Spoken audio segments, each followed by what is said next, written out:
because this is just insane to me. Like, Donald Trump has never taken anything off the table ever for any of his things ever. He didn't even take the military off the table for Greenland, for fucking Greenland. But that's not because he prefers to operate from some strategically ambiguous place or because he's trying to keep his eye. It's because he has no fucking idea what the fuck is going on, ever.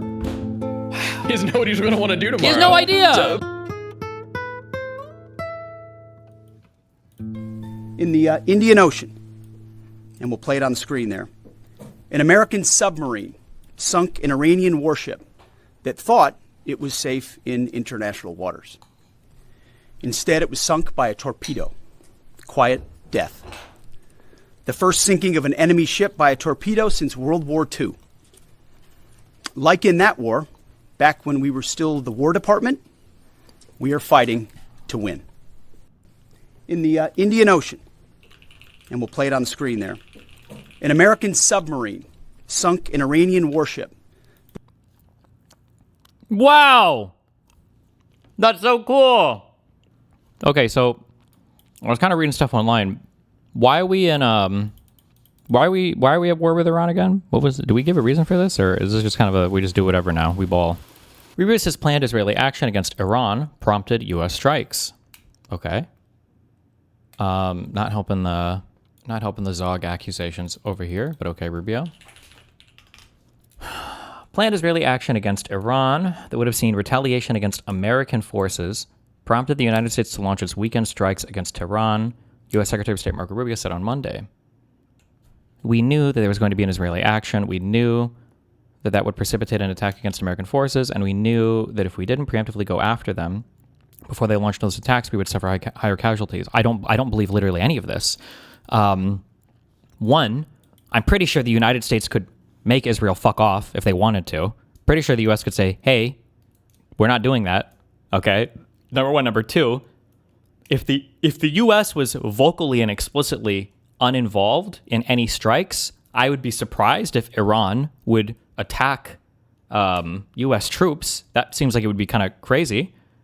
1, 2, 3. There was a third reason as well. I don't remember, but those are the two big ones. Oh, 3, I don't even know if we would have suffered losses. We could have just moved our forces out in advance. We've done this before. Like, if you think there's going to be like some rumble going on, you pull your people out. Do you think that Trump is compromised? No, I just think I think that Trump is a fucking pussy. I think Israel is an obvious winner for the Middle East in terms of military conflict goes, and it probably makes all of our U.S. allies happy to see Iran fall, right? Like, everybody hates Iran. All your Saudi Arabia, obviously, Israel, obviously. I don't know what's going on in Iraq, but it's probably safe to assume that it probably helps the situation for U.S. interests in Iraq as well, for Iran to go. Yeah. Has Iran ever shown grace to the United States before? What do you mean by showing grace? I mean, they play by the rules. They play like you would expect a nation, a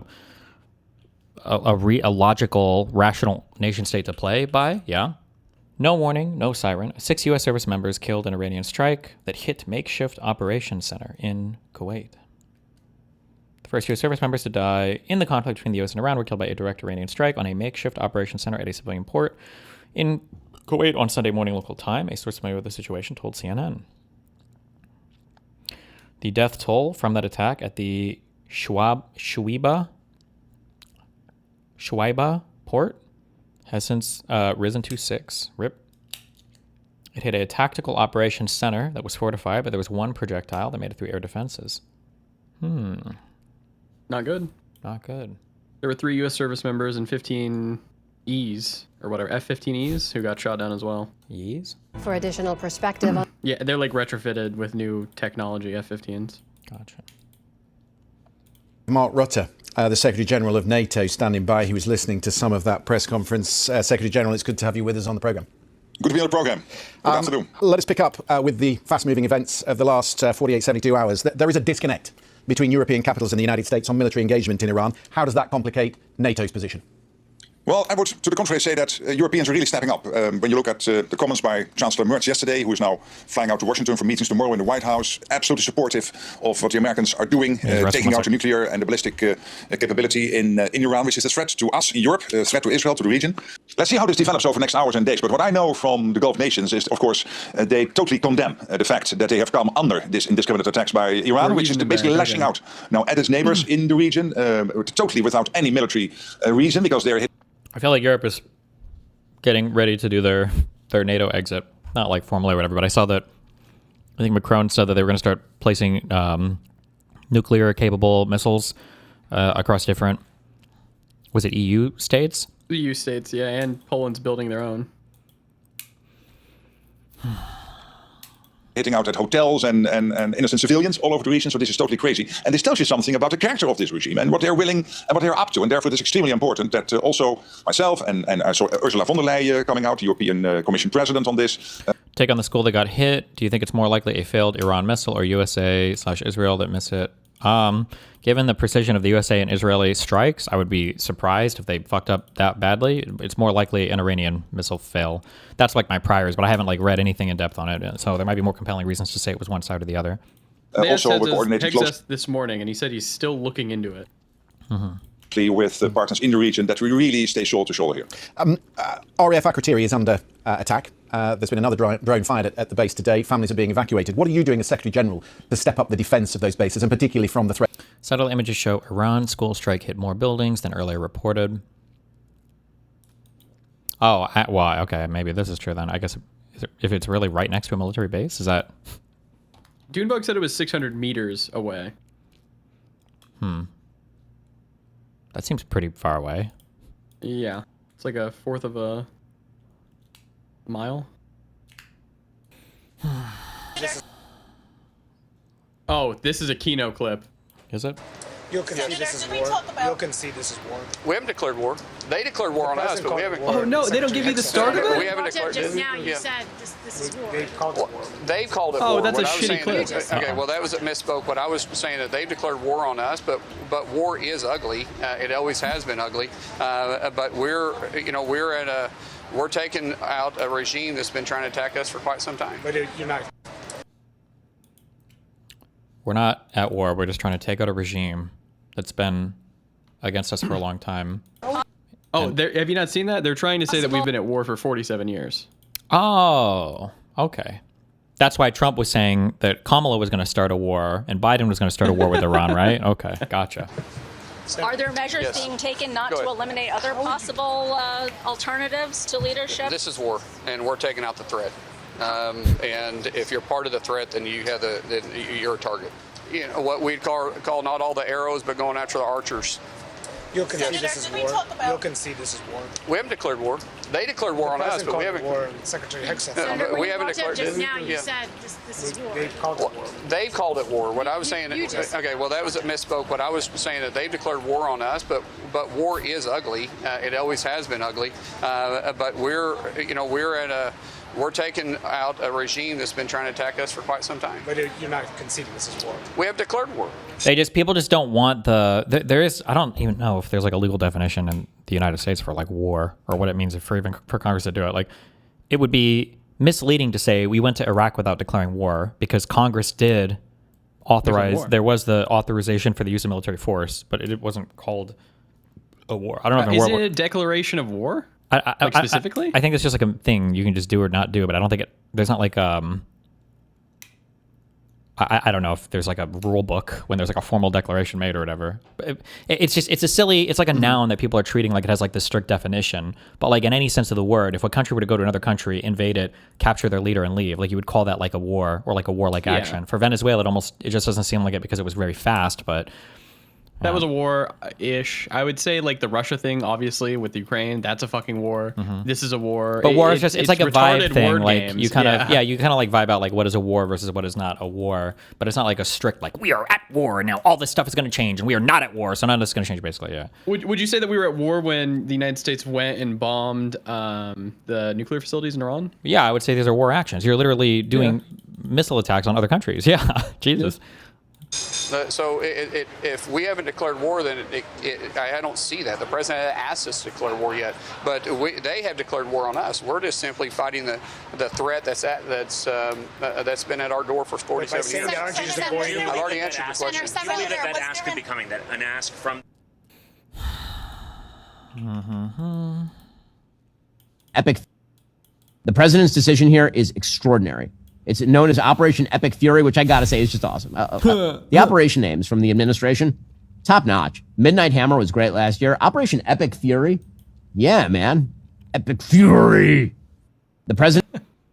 I can't watch his shit. I can't take him seriously anymore. I just hear the Jew thing screaming in my fucking head every time I see him.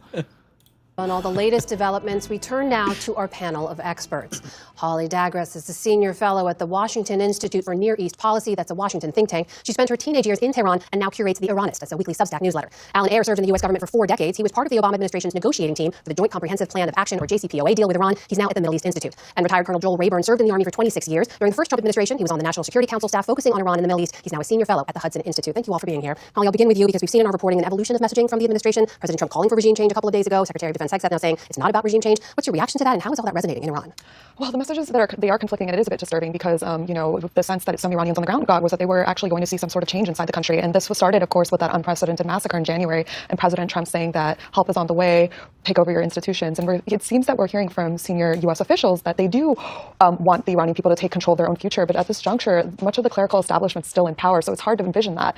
And just on the note that President Donald Trump said that he would very much like to see a Venezuela model, and he said 3 of his top choices were killed in the past 3 days. But in January, Iranians were really worried about that prospect because even if that's true, why would you say that? God, he's so stupid. Do not want this regime. So any kind of deal of that sort with a different face of the Islamic Republic would be contrary to what most of the anti-regime Iranian population stands for. Colonel Rayburn, what do you make of that? The prospects of someone in the current regime stepping up to take over. Is that a potential plan, and is it a good one? Well, whether it's a good one or not, I think would depend on the way the next several days, couple of weeks goes, in terms of whether that could result, whether you could actually have the remnants of the current regime that actually had the credibility and the capacity to stabilize the country on terms that would be acceptable to the United States and our allies. I think that's a serious question. Militarily speaking, though, the outcome of this confrontation, I think, is a foregone conclusion. So you're going to wind up, in any case, with the remnants of a regime there in Tehran that I think don't have the military wherewithal to do anything other than capitulate at some point on the terms that the president is going to offer. Ellen, what do you make of that? And also the prospects of people in Iran rising up. Do you see that happening?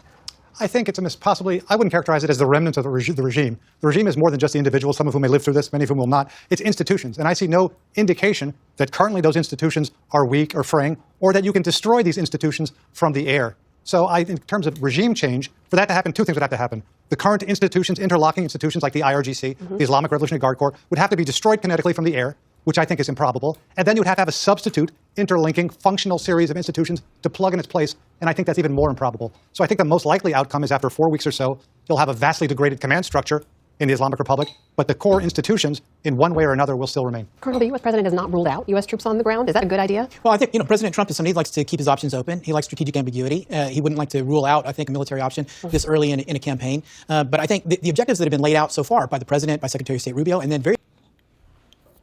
I know this will never change, and I'm just fucking screaming into the abyss, but I don't like it when we treat retards with this charitable interpretation of everything they do and pretend it's like serious.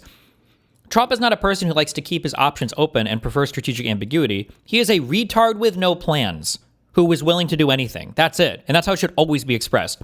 When people are like, are you ruling out troops on the road? And Trump's like, I'm not ruling out anything. What he's saying is, I have no fucking idea what the fuck is going to go on in 2 weeks. Who the fuck knows what we're going to be doing? That's what he means. And to pretend that this is I wish I had, oh fuck, I just want to retire and start streaming over again and get I need this fan base. Fuck you guys. Or anytime you say or do something fucking retarded, there's there's a 5D plan or there's some ultra charitable, insanely kind explanation for the most retarded fucking shit in the world. Because this is just insane to me.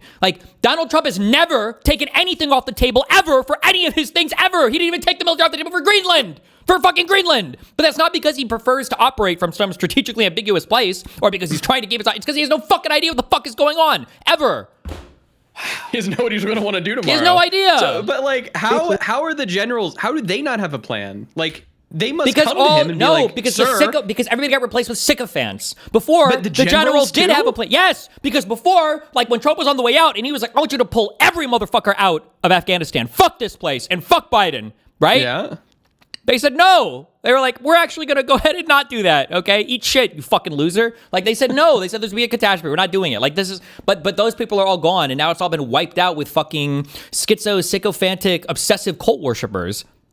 early in a campaign. But I think the objectives that have been laid out so far by the president, by Secretary of State Rubio, and then very clearly today by General Dan Kane, the chairman of the Joint Chiefs, those are some very clear military objectives of finishing the elimination of the Iranian regime's nuclear program, eliminating its ballistic missile capability, eliminating the IRGC Navy, the part of the regime that has the mission of potentially disrupting the Strait of Hormuz and the Persian Gulf, and then severing its ties with its military proxies. And as Chairman Kane put it very interestingly today, I think it's the first time someone stated what the mission of the theater command is, the operational command, U.S. Central Command. He said it was essentially to prevent the Iranian regime or Iran from having the ability to project power beyond its borders. And that's a very clear kind of end state. So it says the military phase of that, you could have I think it's the first time someone stated what the mission of the theater command is, the operational command, U.S. Central Command. He said it was essentially to prevent the Iranian regime or Iran from having the ability to project power beyond its borders. What does that mean? So that's like the complete and total destruction of a country. Because what else?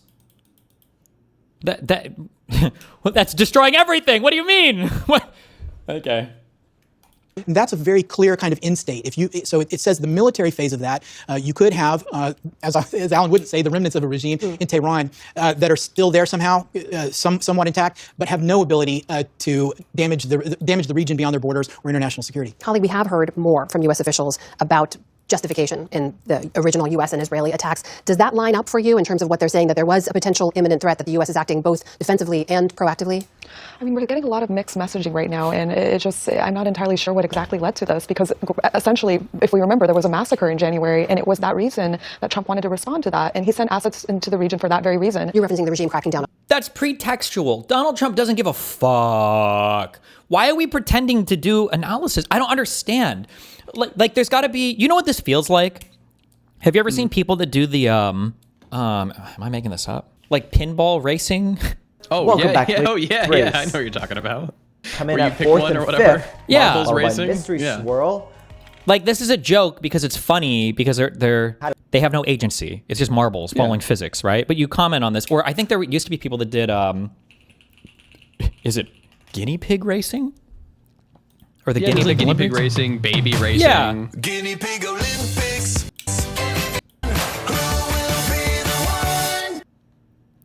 But it's funny to listen to the people like talk about it because it's like, well, obviously they're just doing like random shit. But like, imagine you had people that were doing actual hardcore substantive analysis of like the fucking Guinea Pig Olympics. Like he's been training hard. Like that's what it feels like listening to these people talk about the Trump regime. Or I'm not saying they have to just go on here and say he's retarded, he's retarded, he's retarded. But I think we need to, unfortunately, get into like just a tad bit of like psychological analysis. Like why the fuck is Trump doing this? Just to be like, well, I think in response to the civilians being killed in Iran, I think that Donald Trump, like what? He feels for the people of Iran? Are you fucking serious? This dude wants to, and has like sanctioned the country into the fucking dirt. This guy tore up the JCPOA with no other plan to put in place. Like he clearly doesn't give a fuck about, sometimes people even in his own country, like it's just such a joke. It's such a joke analysis, right? Like the protesters are pretextual. Trump is glad when those protesters die because it might give him some excuse to do shit in the country in the future.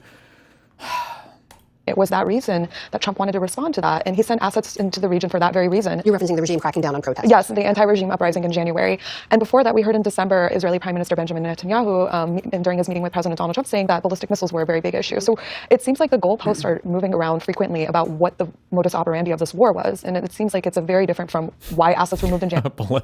So everything? No missiles at all? Oh, breaking news from War Monitor 3. Kurdish forces in Iran have launched a ground invasion into Iran. Or in Iraq have launched a ground invasion. How many Kurdish forces can even exist? Like, what are we talking about for numbers here? Well, there's like 30 million Kurdish people, so... Really? I'm not sure. God damn. But that's probably spread... in the like the entire Middle East, right? Correct. Yeah. Kurdish people. I'm pretty. I don't know. It kind of seems like Kurdish people are just fucking. They're like a warrior clan. Well, that's what it feels it's like an ethnic group that's like kind of wanted its own country for a while, and they've kind of been around. Like I think in Iraq, I think it's the most stable. The KRG, and their military faction is called the Peshmerga, right? I think the Kurds in Iraq are the most stable group of Kurdish people, right? And then they exist in Turkey where they get killed all day. And then they exist in northern Syria where they get killed by Turkey all day. Didn't the U.S. use the Iraqi Kurds like 3 times? Oh, somebody said there are 10 million Kurds in Iran. There might be a ton in Iran, but also I think that Iran has... Iran's their biggest like landmass region. Yeah, but I think... Oh man, don't quote me on this, but like... I think Iran is like a country that has cities And then there's like a whole lot of like rural mountainous stuff out there that's not as it's like Canada big as like, it's not like all like Tehran. Well, yeah, except there are people that live there and shit. But I don't know how much these people like the organization or the capability weapons wise or how much these people are even connected to what's going on in the outside world. I don't know that much. January to where it is now. Ellen, is it clear to you, 3 days in now, and as the president projects that this is a campaign that could go on 4 to 5 weeks, what the objectives are? I think this administration is trying to justify the war the same way Jackson Pollock used to paint. You just throw a... Do I know this? Has this guy spoken somewhere else, or is this guy, does he sound like somebody from a movie? He was in the Obama administration. No, but I feel like I've seen this guy in some war movie or something that sounds really similar and maybe even looks a little bit like him. Who the fuck am I thinking of? I think this administration is trying to justify the war the same way Jackson Pollock used to paint. You just throw a bucket of reasons up against a canvas. Oh, also, thank you! Thank you! And hope the result looks good. It said, for example, there's an imminent threat to the U.S. Well, the intelligence community said that the Iranian nuclear weapons program stopped in 2003. President Trump said the underlying Iranian nuclear energy program was obliterated in June of last year, and it's still under rubble. Okay? Thank you. Missiles. Iranian missiles are a threat to the United States. That falls short of the truth by about 4,000 miles. Okay? So you then go to the other set of reasons. This is a preventative war because Iran is hostile and might one day be a real threat. Well, if that's the case, if we're doing preventative wars now to prevent countries that might one day be a threat, is North Korea in line? The architect from The Matrix? No. Is China in line? Is Russia in line? So. I don't think so. So, as Holly said, a real threat. Well, if that's the case, if we're doing preventative wars now to prevent countries that might one day be a threat, is North Korea in line? Is China in line? Is Russia in line? I don't think so. So, as Holly said, I can't make head or tails out of the reason this administration has put forward for this war. Colonel, it's literally just that Israel told us to do it and we're doing it. Shrimp-a-laz. Yeah, probably, yeah. Do you believe in peace through strength? Yes, but people misunderstand what this point means. Because I had that argument with that guy. I don't even know if most of my fan base stood with me on this. When you say that you have peace through strength, when you have to show the strength, that means that you're weak. It seems a little bit counterintuitive, but the idea is, if you're fucking around, right? Imagine if you're fucking around and then dad walks in the room and the kids continue to fuck around and then dad spanks them, right? He's larger and he spanks them or whatever, but in your mind you're thinking, okay, well, the kids just don't respect the dad that much, right? But imagine when kids are fucking around and then dad comes in the room and everybody shuts the fuck up. Dad doesn't have to beat the kids because the kids know that shit is fucked. That's peace through strength. It's the walk softly and carry a huge dick. Yeah. Yes, stick. Yes, that's what peace through strength means. When you constantly have to flex fucking everywhere, then it shows that you're weak. Nobody's taking you seriously. Do you really truly believe it's just Israel said so and Trump is doing it, really? Yes, but not in a way where like Trump is being mind controlled by the Zog and mindfuck, but more so that Israel's like, listen, bro, think about all the fucking wins you've got here in the Middle East. And also, look, these poor protesters are being killed. You're going to look great to Americans. Israel loves you. You do have a ton of fucking Jewish donors in AIPAC and all these people that you're friends with. And also, we got rid of Assad. Imagine if you're the one to take down the brutal Iranian regime. Wasn't Iran the country that...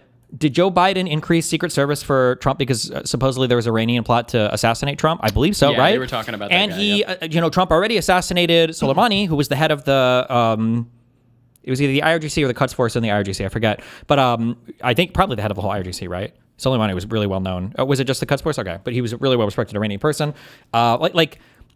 Trump has hated Iran for a long time, right? He tore up the JCPOA. Like, this is your chance to fucking settle it all. Like, I'm sure there's a heavy push from Israel. And without that, I doubt Trump would have done this. But also, like, Saudi Arabia is like, listen, I'm not saying that you should kill the dude, but if you did, I'm not going to tell my friends I approve, but, So, I mean, like, we just have no... I mean, France kind of said that today, a little bit. They were like, this violates international law, but no one's going to weep for the guys. Like, yeah. And Trump is just a weak. The problem is you don't traditionally see weak men or weak people as president of the United States of America. So it's hard to evaluate his actions. Normally when people are manipulating you or pushing you, they're having to do so because it's contraindicative of your own personal ideology or vision. Trump has none. There's nothing that all Israel has to do, or anybody has to do, is say like, yo, if you did this shit, it would fucking, pump your dick up like 2 inches. And Trump would be like, fucking A, let's go. That's it. That's all he has to do.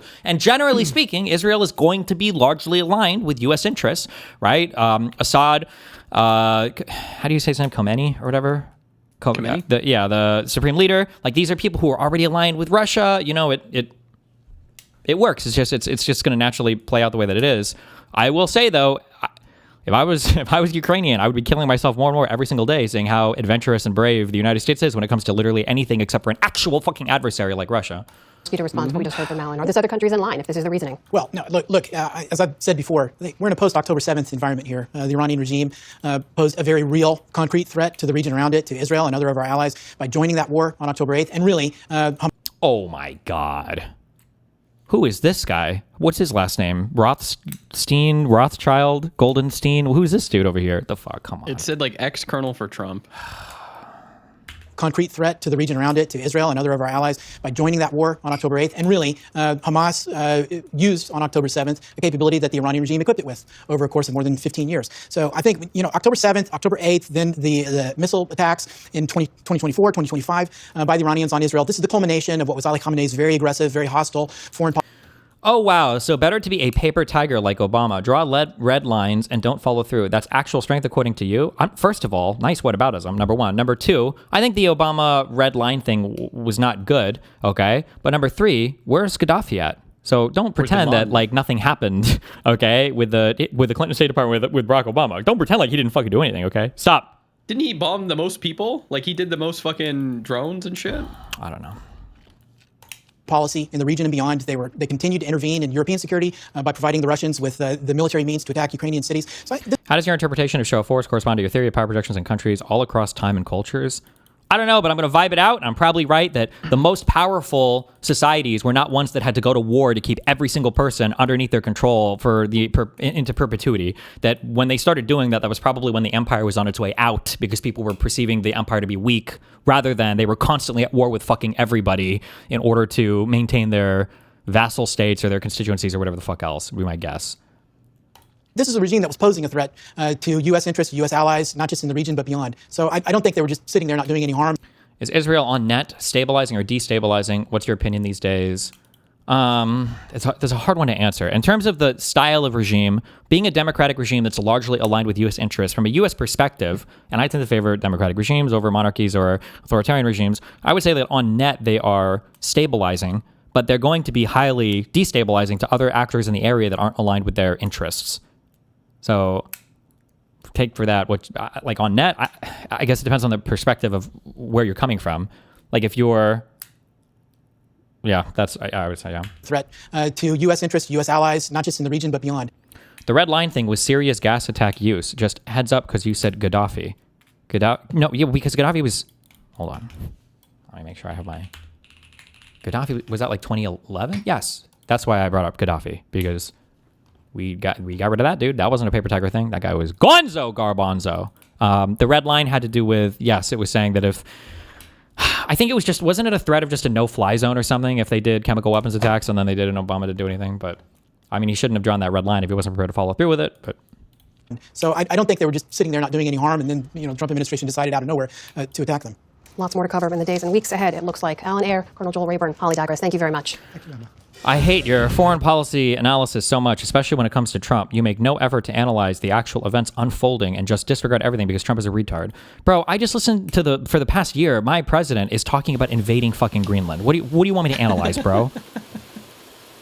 And Canada. Like, I just had to listen to my dude. This guy, 1984's new enemies of the U.S. like every fucking 6 months. Apparently, Venezuela was the #1 threat to the fucking United States, such that we had to go and invade them. Nobody in the United States thought shit about that. They would have told you fucking Mexico, or maybe Colombia or some fucking meme answer. Nobody in the United States was thinking Venezuela before Trump made a huge fucking deal out of it. I don't even know if Trump actually thought they were a deal, or if they thought that the fucking they only did the whole invasion to go to the cemetery where Hugo Chavez is buried because he thinks he's still controlling Dominion voting machines from the grave. I don't know. That might there's like a non-zero chance that he could actually fucking think that. The guy speaks and lies so much, but he's also fucking crazy. He also believes a lot of like crazy retarded shit. I don't know what you want me to say. Do you think that Biden deteriorated a lot of American deterrence? Why was the U.S. letting Houthis shoot missiles and ships and just doing interceptions? Didn't we bomb a few missile platforms under Biden? Didn't we take out a few in the country? Why was he always scared of Russian nuclear saber rattling when arming Ukraine? Why did he do nothing when Maduro went back on the sanctions waiver?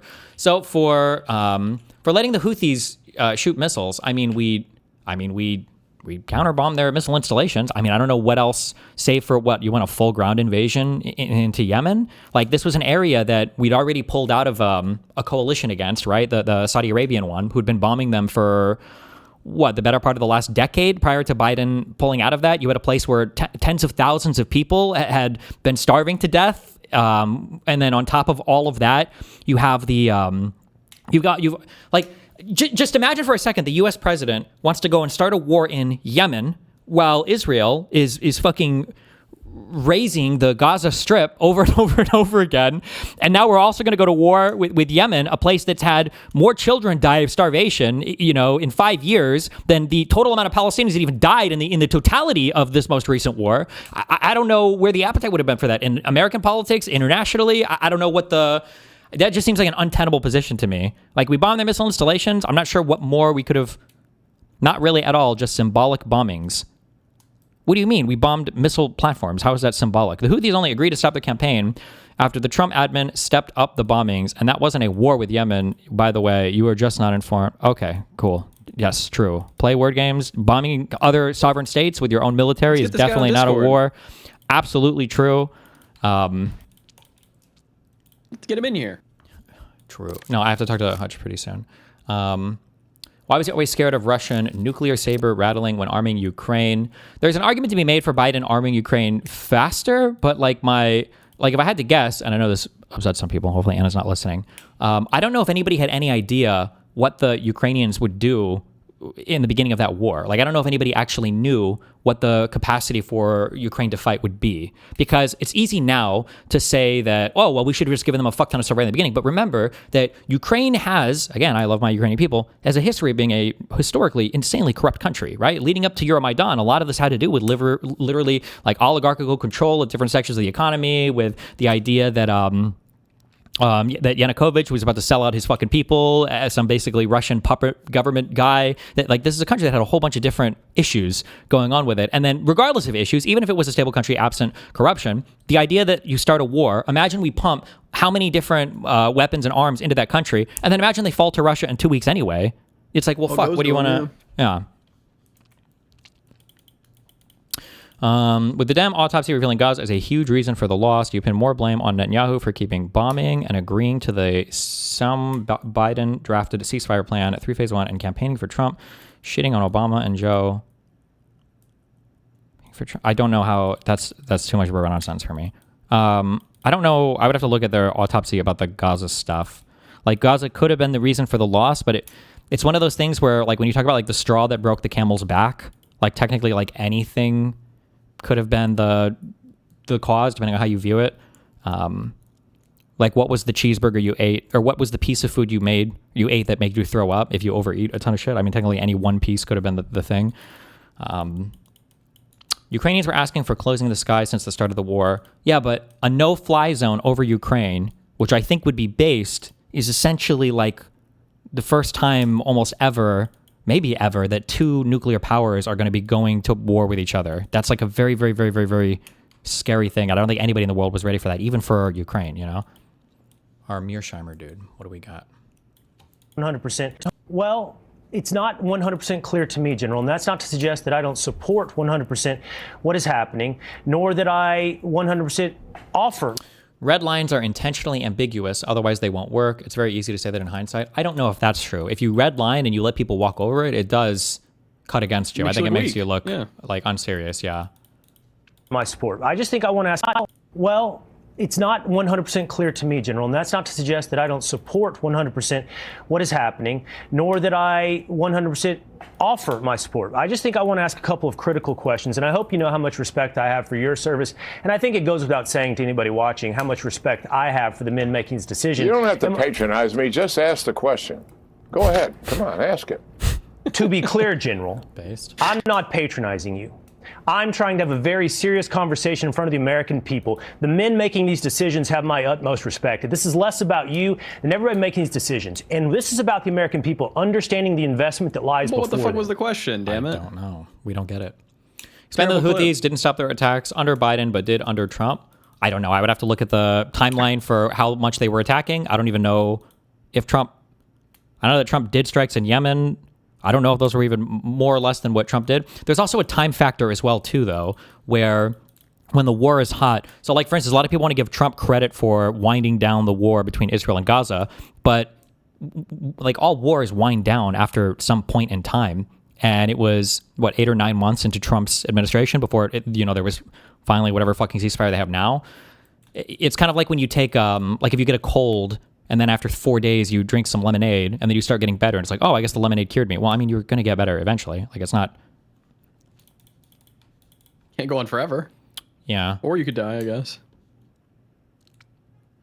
Obama didn't back down from the Syrian red line because he didn't want to go in. It was because Congress didn't want us to. That still makes you look weak, though. You should just fucking done it, apparently. That's what Trump does. Or gotten the vote beforehand or something. Yeah. Well, that's not good. Low-resolution satellite imagery appears to show a fire on the deck of a U.S. Navy Arleigh Burke-class destroyer in the Arabian Sea, possibly the result of an impact by an Iranian anti-ship missile. Why is this not good, or what do you mean? This would align with the How can you tell from this fucking image? What do you mean? Just look at it, you retard. I'm fucking colorblind. Am I missing something here? Yeah, it's very clear. I thought we didn't have destroyers anymore. I thought we stopped shipping those ships. Was that the destroyer or the battleship? I don't fucking know. Destroyers have missiles now? What, did they not before? No, that's battleships. Holy shit, I was right. Battleships or battle cruisers? Were those two different classes in Eve? Battleships and battle... It goes, in Eve it was a frigate, then a destroyer, then a cruiser, then a battle cruiser. Probably, I think, because that was like the Ishtar. And then a dreadnought was next? And then a carrier? I think it went carriers, dreadnoughts, titans. That's battleships. Okay. Oh, yeah, we had super carriers, too. Somebody said guided missile destroyers are a big chunk of the U.S. surface fleet. Okay.